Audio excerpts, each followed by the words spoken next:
Namaste, this is Ayesha. Welcome to my new YouTube video on why are you here, and basically to unravel your purpose here. So one of the most common questions that I tend to have to answer my clients in my entire tenure so far is that people want to know what their real purpose is. Is there anything that they have to specifically do or be in a specific place? What really is a mission, and how does it come about? The first thing that we need to understand is that no one comes here to basically just drift along, okay? Drift along in the sense without a purpose. Everything, including humans, souls who incarnate as humans, have a purpose. So we do not ever come here without that, all right? Because we have all signed up, agreed to be a part of the one consciousness towards helping that one consciousness to evolve, okay? And every time we choose to come here, it could be a combination of both a collective and an individual mission, or it could just be one of them. And it does not matter which dimension you come from. It does not matter. None of that matters, because this world as we know it is basically a physical structure, a 3D structure that has seen many generations of souls who have come here to learn and share their experiences, to evolve. So we come from hundreds of different dimensions. It's not just 4 or 5, as opposed to what some people may say. There are so many, and that is why a lot of people may not even feel connected. Now that's a bit off topic, so I'll stick to the topic for today. And the thing is, you know, if you were to ask me, so what is my mission, what is my purpose? Now there are different kinds of purposes, as I said earlier. One could be that you are here to serve a collective purpose. What is a collective purpose? A collective purpose is where you as a soul are connected to the rest of the universe, where you are here to help with evolution. Not just of your soul, but the one consciousness of the entire universe. So you may feel, how can your tiny contribution really help with the universe? It does, because every single one of us matters, okay? We have put in effort, not just in this incarnation, but in many incarnations, and therefore each incarnation matters. The next thing that I wanted to say is, you know, when you come here, the purposes that we choose mainly would revolve around who you are back in your home dimension.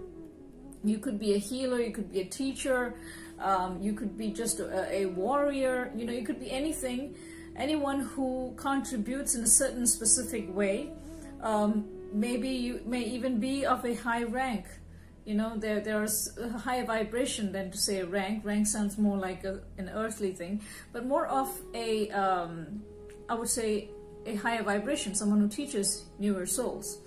So over there, what happens is you have to keep coming back. As this world evolved, for instance, you know, we're not, you may have come in maybe 50 to 100 or maybe more than that, 200, 300 years ago. Your last incarnation could have been that far long ago. So when you come back again, and there's that gap, and during that gap, every dimension evolves. There's always changes, right? So what happens when there's changes? So when these changes happen, new souls who try to incarnate, they want to learn about this world. They want to discover about this world. And so therefore they need somebody who's more experienced to come in and, you know, kind of report back once they have incarnated here and lifted out, and then they go back and report, or they teach the newer souls there. And so this is one of the main reasons, all right? So the other thing is, So you might be contributing back home. That could be one of the purposes, but that is not the only purpose. There's so many reasons why many of us incarnate. Okay? So then, of course, there are those who come in for specific missions. It's more of an individual mission. Now, even if you have an individual mission, that does not mean that you are not collectively contributing.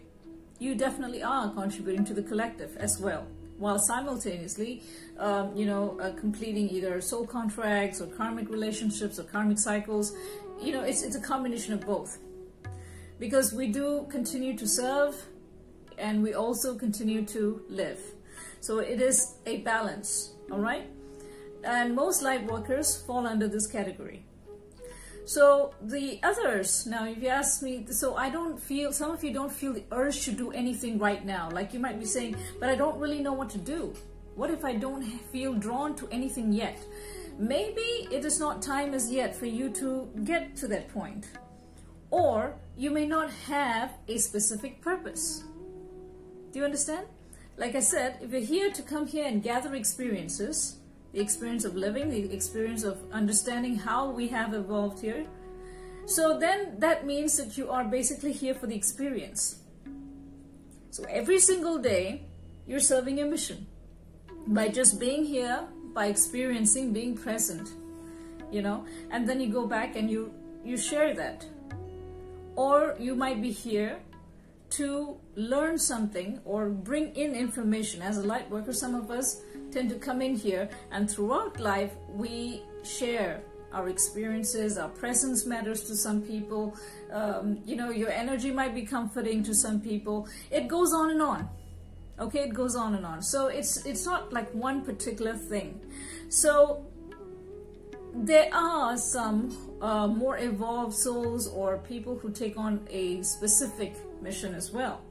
And these people take some time to plan because it is a huge network.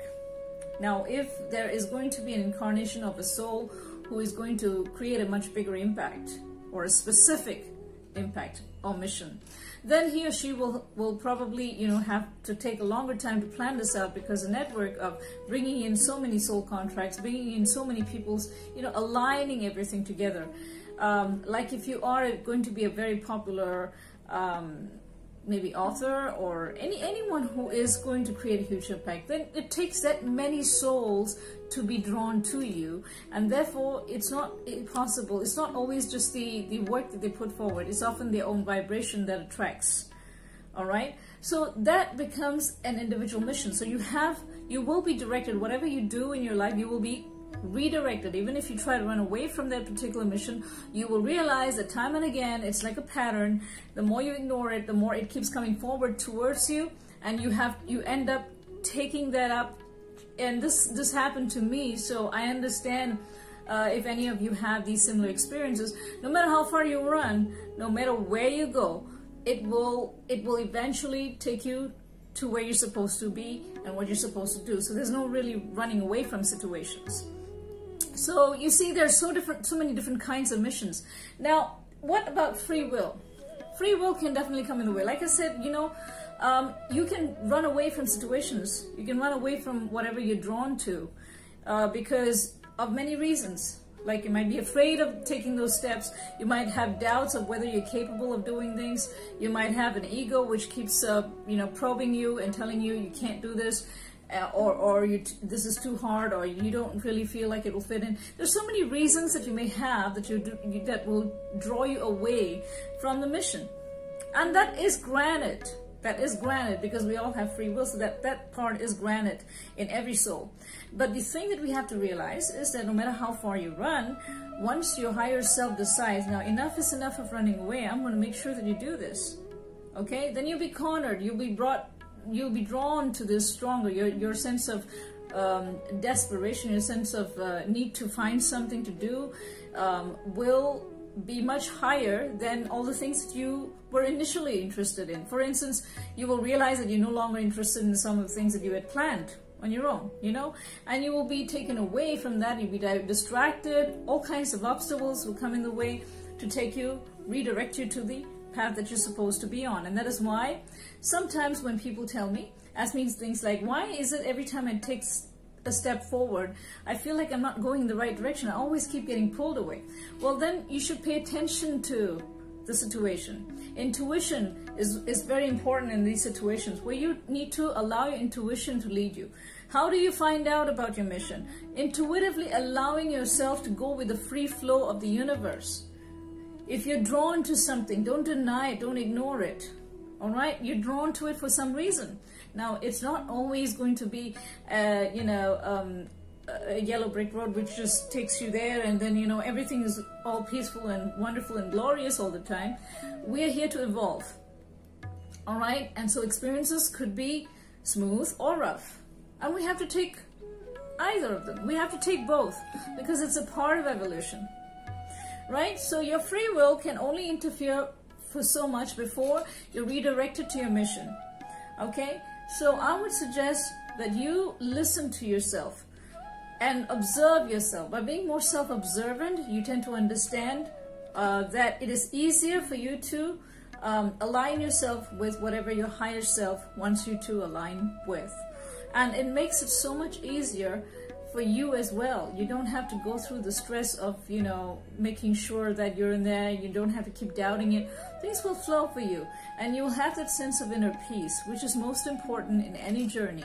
If you do not feel that inner peace, no matter what you do, that means you're not there. Okay?